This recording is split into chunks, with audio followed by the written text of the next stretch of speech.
तो आज की मूवी एक सच्ची घटना पर प्रेरित है, जिसमें दिखाया गया है कि किस तरह भारत के सोल्जर स्पाई बनकर अपनी जान को दांव पे लगाकर देश का मान बढ़ाते हैं। तो हॉलीवुड सेटअप आपको लेकर चलता है इस मूवी की ओर। तो मूवी की शुरुआत होती है 1999 से, जहां हमें इंडियन प्लेन IC-814 की हाईजैकिंग को दिखाया जाता है, जिसे पाकिस्तानी आतंकवादियों ने किया होता है। तब इंडियन इंटेलिजेंस ब्यूरो का डायरेक्टर अजय सानीवाल उन टेररिस्ट के साथ समझौता करता है और वो मिलकर उस प्लेन के पैसेंजर्स को आज़ाद करवाते हैं। लेकिन अजय सानीवाल उस घटना से बहुत गुस्से में थे और वो पाकिस्तानियों को इसका मुंह तोड़ जवाब देना चाहते थे, जिसके लिए वो एक प्लेन तैयार करते हैं। पर रो सेक्रेटरी उसे इस काम को करने से मना कर देते हैं। तभी 2 साल बाद सन 2001 में दिल्ली के पार्लियामेंट में अटैक होता है, जिससे पूरा देश हिल जाता है। तब प्रधानमंत्री और विदेश मंत्री अजय सानियाल उस प्लान पर अमल करने का फैसला करते हैं, जिसका नाम था ऑपरेशन धुरंधर।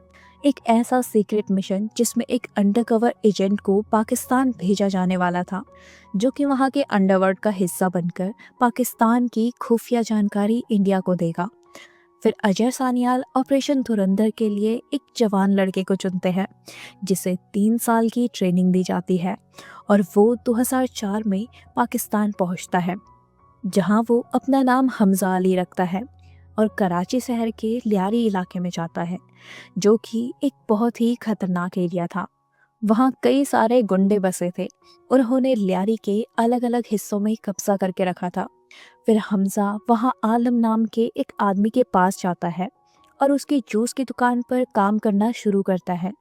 आलम भी असल में एक इंडियन अंडरकवर एजेंट था, जो कि हमजा को बताता है कि लियारी में कई सारे गुंडों का गैंग्स है, जो कि अलग अलग कौम के हिसाब से बटे हुए हैं और वहाँ 2 बड़े गैंगस्टर्स हैं जिनकी लियारी में हुकूमत चलती है। एक बाबू डकैत, जो कि पठान गैंग का लीडर था, और दूसरा होता है रहमान बलोच उर्फ रहमान डकैत, जो कि बलोच कौम का मसीहा था, क्योंकि उसने लियारी के बलोचों की बहुत मदद की थी। रहमान असल में बाबू डकैत की नाजायज औलाद थी, और क्योंकि वो दोनों अलग बिरादरी और अलग ग्रुप के थे, इसीलिए उनमें गहरी दुश्मनी थी। हमजा को यहाँ किसी एक बड़े गैंग में शामिल होना था, ताकि वो उनके जरिए पूरे पाकिस्तान अंडरकवर तक पहुँच सके। और क्योंकि हमजा यहाँ बलोच कौम का बन के आया था, इसीलिए वो सिर्फ रहमान बलोच के ही गैंग में जा सकता था, जिसके लिए आलम जूस वाला कोई तरीका सोचने लगता है।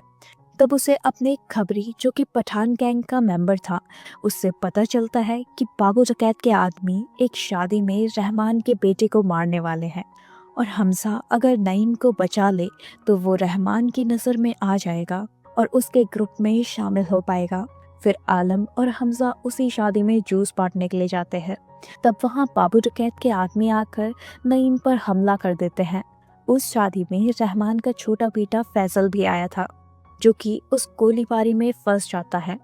हमजा उन दोनों भाइयों को बचाने की कोशिश करता है, लेकिन आखिर में नईम मर जाता है और वो गुंडे वहाँ से भाग जाते हैं।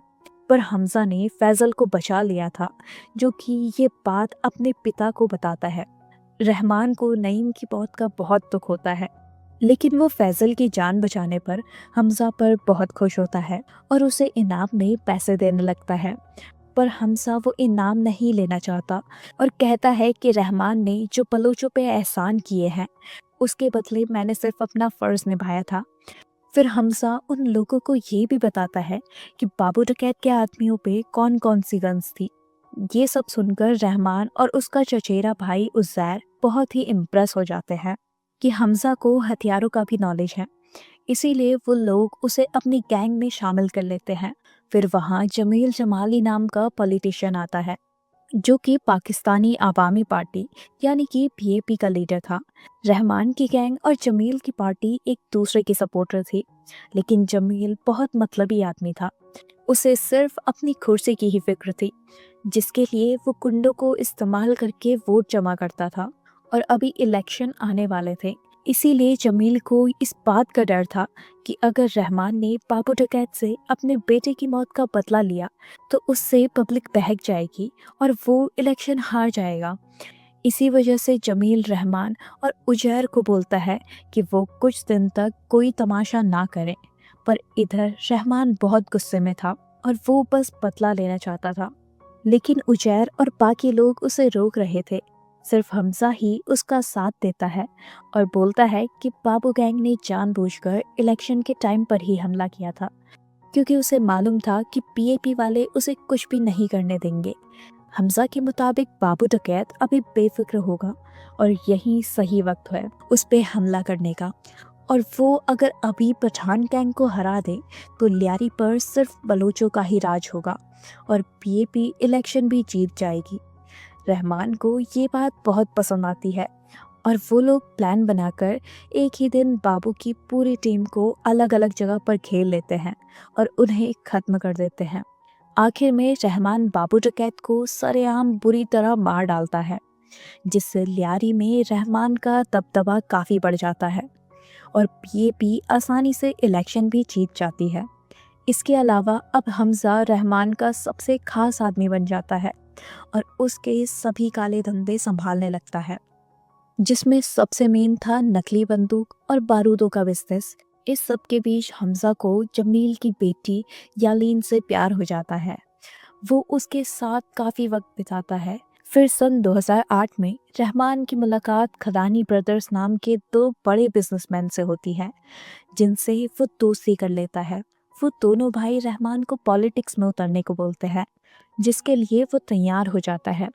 इसके बाद खनानी ब्रदर्स रहमान को मेजर इकबाल से मिलवाते हैं, जो कि आईएसआई का लीडर था और वो कुछ बड़े टेररिस्ट के साथ काम करता था। वो सब लोग रहमान से बंदूक और बारूद खरीदने की बात करते हैं, लेकिन नकली नहीं बल्कि असली माल। इस पर उजैर उन्हें बताता है कि वो सिर्फ नकली बंदूकों का ही बिजनेस करते हैं। तब मेजर इकबाल उन्हें बताता है कि वो लोग असली माल बलूचिस्तान के रिबल लीडर शिरानी से ले सकते हैं, जिनके पास वो सारा सामान मिल जाएगा। आईएसआई वाले डायरेक्टली उनसे वो सौदा नहीं कर सकते थे, क्योंकि बलूचिस्तान के लोग अपनी आज़ादी और हक के लिए उन्हीं से लड़ रहे थे। इसीलिए इकबाल चाहता था कि रहमान उनसे वो सामान खरीद कर उन्हें दे दे, क्योंकि सिरानी उसका एक अच्छा दोस्त था जो कि उसे आसानी से सब दे देगा। पहले तो रहमान इसके लिए नहीं मानता, क्योंकि वो बलोचों का सपोर्टर था और वो आईएसआई का साथ देकर अपनी कौम को धोखा नहीं दे सकता था। पर इकबाल रहमान को बताता है कि अगर उसने ये काम कर दिया तो वो प्रेसिडेंट से बात करके उसे आसानी से पॉलिटिक्स में उतार देगा। इसके अलावा इकबाल ये बताता है कि वो उन हथियार और बारूदों से बलूचिस्तान को परेशान नहीं करेगा, बल्कि उससे इंडिया पे हमला किया जाएगा। ये सब सुनकर रहमान उस काम के लिए तैयार हो जाता है। इधर हमजा को इन सब से ये समझ में आ गया था कि एक तो आईएसआई जल्द ही इंडिया में हमला करने वाला है, और दूसरी बात ये कि खनानी भाइयों के पास इंडिया के 500 और 1000 के नोटों के प्रिंटिंग प्लेट्स हैं, जिससे वो मेजर इकबाल के साथ मिलकर बहुत सारे नकली नोट छाप रहे हैं और उसे वो इंडिया भेज रहे हैं। हमजा ये दोनों बात आलम जूस वाले को बताता है, जो कि ये खबर अजय सानियाल को भेज देता है। इस पर अजय बोलते हैं कि फेक करेंसी के इंपोर्ट और एक्सपोर्ट को रोकना अभी बहुत मुश्किल है और फिलहाल उनके सामने इससे बड़ा मुद्दा है, जो था आईएसआई का इंडिया पे अटैक, और वो 3 अक्टूबर 2008 के दिन हो सकता था। इसीलिए इंडियन मिलिट्री वाले उसके लिए तैयार हो जाते हैं और अपने कुछ शहरों की सुरक्षा बढ़ा देते हैं। दूसरी तरफ जमील जमाली को ये पता चलता है कि रहमान अब पॉलिटिक्स में उतरने वाला है, जिससे उसे बहुत बड़ा झटका लगता है, क्योंकि रहमान अगर राजनीति में आ गया तो उसकी कुर्सी छीन जाएगी। इसीलिए जमील अब उसे मारने का सोचता है और इसके लिए वो पुलिस वाले से हाथ मिलाता है, जिसका नाम था चौधरी असलम, जो कि सभी गुंडों और रहमान डकैत का खास दुश्मन था। चौधरी असलम पहले कराची का एसपी था, पर अभी वो कई सालों से सस्पेंड था। लेकिन अब जमील अपने काम के लिए उसे फिर से एसपी बनाता है और ना सिर्फ रहमान बल्कि पूरे लियारी से सभी गुंडों को साफ करने की जिम्मेदारी देता है। पर असलम उसे बोलता है कि वो इतना बड़ा काम अकेले नहीं कर सकता। इसके लिए उसे एक बहुत बड़ी मिलिट्री टीम चाहिए होगी। जमील उसके लिए मान जाता है और तब चौधरी असलम लियारी टास्क फोर्स नाम की एक स्पेशल टीम बनाता है, जो कि सबसे पहले रहमान को मारने के मिशन पर लग जाती है। उधर रहमान की गैंग वाले बलूचिस्तान जाकर शिरानी से बहुत सारी गन्स खरीदते हैं, पर जब वो सामान मेजर इकबाल तक पहुंचाने का दिन आता है तो अचानक रहमान के छोटे बेटे फैजल की तबीयत खराब हो जाती है और इसीलिए रहमान अपनी बीवी और बेटे के साथ हॉस्पिटल जाता है और वो उजैर और हमजा को उन हथियारों की डिलीवरी करने को कहता है। फिर वो दोनों जब गन्स देने पहुंचते हैं तो वहाँ इकबाल कुछ जवान लड़कों को वो बंदूकें दे देता है, जिनमें से एक लड़का होता है अजमल कसाब। फिर यहाँ हमजा को इकबाल से ये पता चलता है कि इंडिया में अटैक की डेट अभी चेंज हो चुकी है, क्योंकि एक जासूस ने उन्हें पहले ही इन्फॉर्म कर दिया था। इससे हमजा को लगता है कि उसकी पोल खुल गई, लेकिन तब मेजर इकबाल उसे एक भारतीय जासूस के पास ले जाता है और उसे वो बुरी तरह टॉर्चर करता है। ये देखकर हमजा को बहुत बुरा लगता है, लेकिन फिलहाल उसे इस बात से राहत मिलती है कि उसका राज नहीं खुला। दूसरी तरफ जब रहमान अपने बेटे को हॉस्पिटल ले जा रहा था तो रास्ते में उस पर लियारी टास्क फोर्स वाले हमला कर देते हैं और लास्ट में एसपी चौधरी असलम उसे गिरफ्तार कर लेता है, जो कि उसे मारने के लिए किसी सुनसान इलाके में ले जाता है। उधर जब हमजा और उजैर को रहमान की गिरफ्तारी के बारे में पता चलता है तो हमजा को घर के एक नौकर पर शक होता है कि उसने फैजल के खाने में कुछ मिलाया था, जिससे वो बीमार हुआ, ताकि रहमान वो हथियारों की डिलीवरी छोड़कर उसे हॉस्पिटल ले जाए और वो गिरफ्तार हो जाए। इसीलिए हमजा घर जाकर उस नौकर को बहुत पीटता है और उससे सवाल पूछता है, जिससे उन्हें पता चलता है कि वो अरशद पप्पू नाम के एक गैंगस्टर के साथ काम करता है, जो कि बाबू डकैत का साथी था। फिर उजैर और हमजा जमीर को फ़ोन करके कहते हैं कि वो रहमान को एसपी की कैद से छुड़वाए, जिसके लिए वो हाँ कहता है, पर असल में इस पूरे मैटर में उसी का हाथ था, इसीलिए वो बेफिक्र होकर टाइम पास करता है। इसी दौरान हमजा को जमील की बेटी यालीन एक वीडियो भेजती है, जिससे उसका पिता एसपी असलम और अरशद पप्पू के साथ मिलकर रहमान को मारने की बात कर रहा था। यालीन हमजा को बहुत प्यार करती थी, इसीलिए उसने उसके खातिर अपने पिता की जासूसी की। तब हमजा यालीन को अपने घर जाकर वहीं रुकने को बोलता है। इसके बाद वो जमील को वो वीडियो भेजता है और उसे कॉल करके बोलता है कि अगर उसने रहमान को नहीं छोड़ा तो वो ये वीडियो वायरल कर देगा और यालीन को मार देगा। ये सुनकर जमील बहुत डर जाता है और चौधरी असलम को फ़ोन करके उसे रहमान को छोड़ने को बोलता है, लेकिन एसपी असलम उसकी बात नहीं मानता और रहमान को मारने की तैयारी करता है। उधर हमजा को जब इस बात का पता चलता है तो वो उजैर और कुछ गुंडों के साथ लियारी टास्क फोर्स के ऑफिस पहुंच जाता है और वहां वो लोग सभी पुलिस वालों को मारने लगते हैं। ये खबर जब एसपी असलम को मिलती है तो उसे अपने साथियों की जान बचाने के लिए रहमान को छोड़ना ही पड़ता है। इस तरह से हमजा ने उसे मौत के मुंह से बचा लिया था, जिससे रहमान को अब उस पर पूरा विश्वास हो जाता है। और फिर आता है 26 नवंबर 2008 का दिन, जब आईएसआई के कुछ टेररिस्ट मुंबई पर अटैक करते हैं। ये देखकर मेजर इकबाल, खरानी ब्रदर्स और रहमान बहुत खुश होते हैं, पर हमजा को इससे बहुत दुख होता है, क्योंकि वो उस हमले के बारे में पहले से इंडिया को बता नहीं पाया। इसीलिए वो गुस्से में इकबाल, उसके साथी और रहमान को मारने का सोचता है, लेकिन आलम उसे रोक देता है और बोलता है कि उन्हें जोश के बदले होश से काम लेना होगा, क्योंकि अगर वो पकड़े गए तो उनकी सारी मेहनत बर्बाद हो जाएगी। इसी वजह से हमजा थोड़ा सब्र करता है और वो सही वक्त आने का इंतज़ार करता है। फिर 2009 में रहमान डकैत खुद की एक पॉलिटिकल पार्टी शुरू करता है, जिसका नाम था पीपल्स अमन कमेटी, जिसका सपोर्ट पाकिस्तान का पीएम कर रहा था, क्योंकि मेजर इकबाल ने उससे रहमान की सिफारिश की थी। रहमान को पॉलिटिक्स में खड़ा देखकर जमील को बहुत बुरा लगता है। इस सब के ऊपर अब यालीन भी अपने पिता का घर छोड़कर हमजा के साथ ही रहने लगती है, जिससे जमील को और भी ज़्यादा तकलीफ होती है। फिर एक दिन हमज़ा यालीन को बताता है कि वो अपने पिता को वहाँ मिलने बुलाए। तब हमज़ा जमील को बोलता है कि उसने आज तक अपनी कुर्सी बचाने के लिए कई गुंडों से हाथ मिलाया, लेकिन वो गुंडे उसे कभी भी धोखा देकर उससे ल्यारी छीन सकते हैं।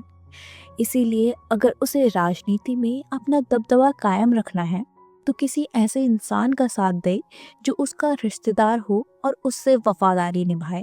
मतलब हमजा इनडायरेक्टली जमील से उसकी बेटी का हाथ मांग रहा था।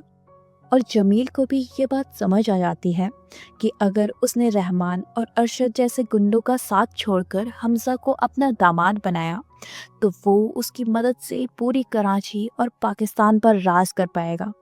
इसीलिए जमील वो रिश्ता कबूल कर लेता है। तब हमजा उसके साथ मिलकर रहमान को मारने की प्लानिंग करता है, जिसमें वो एसपी असलम को भी शामिल करते हैं, क्योंकि वही इनकाउंटर करके रहमान को मारेगा। फिर हमजा और यालीन की शादी होती है, जिसमें सब लोग आते हैं। वहाँ मेजर इकबाल रहमान को बोलता है कि वो 15 अगस्त 2009 के दिन अमृतसर में मुंबई जैसा हमला करना चाहते हैं, जिसके लिए उसे हथियार चाहिए। तब रहमान और बाकी लोग शिरानी से माल लेने की तारीख सोचने लगते हैं, और क्योंकि उस वक्त बाकी लोग नशे में थे, इसीलिए ये काम हमजा करता है। और वो जानबूझकर एक ऐसी डेट चुनता है जिस दिन एक और प्रोग्राम था, ताकि आधे लोग कहीं और चले जाएं और वो रहमान को मार पाए। फिर 9 अगस्त 2009 के दिन रहमान की पार्टी एक वाटर पाइपलाइन का उद्घाटन करने जाती है। वहाँ उजैर को शिरानी का कॉल आता है हथियारों की डिलीवरी के लिए।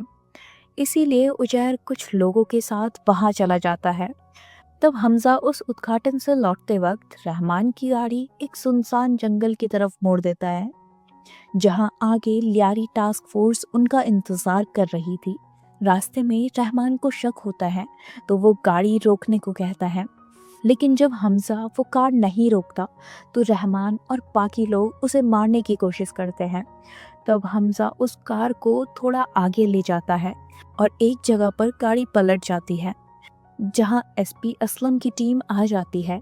फिर हमजा उस जंगल में भागने लगता है तो रहमान का एक आदमी उसका पीछा करके उससे लड़ाई करता है। तब हमजा उसे मार डालता है।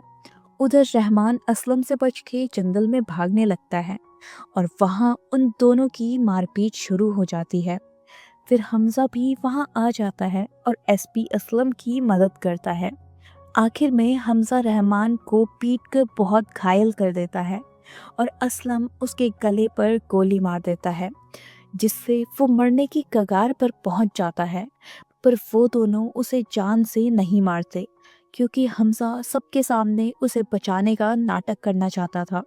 फिर वो जख्मी रहमान को एक ऑटो में बिठाकर हॉस्पिटल ले जाता है, जहां पर वो मर जाता है। फिर वहाँ उजैर भी आता है, जिसे हमजा ये बात बताता है कि एसपी असलम ने रहमान को मार दिया। फिर ये न्यूज़ हर जगह फैल जाती है और सबको पता लगता है कि हमजा ने रहमान को बचाने की पूरी कोशिश की। इसीलिए वो सबकी नज़र में हीरो बन जाता है। फिर हमजा अपने घर जाता है और अपनी डायरी में से रहमान डकैत का नाम काट के दूसरे टेररिस्ट को मारने की तैयारी करता है। तो दोस्तों, ये थी धुरंधर मूवी की एक्सप्लेनेशन। उम्मीद करते हैं कि आपको हमारी एक्सप्लेनेशन पसंद आई होगी। Thanks for watching.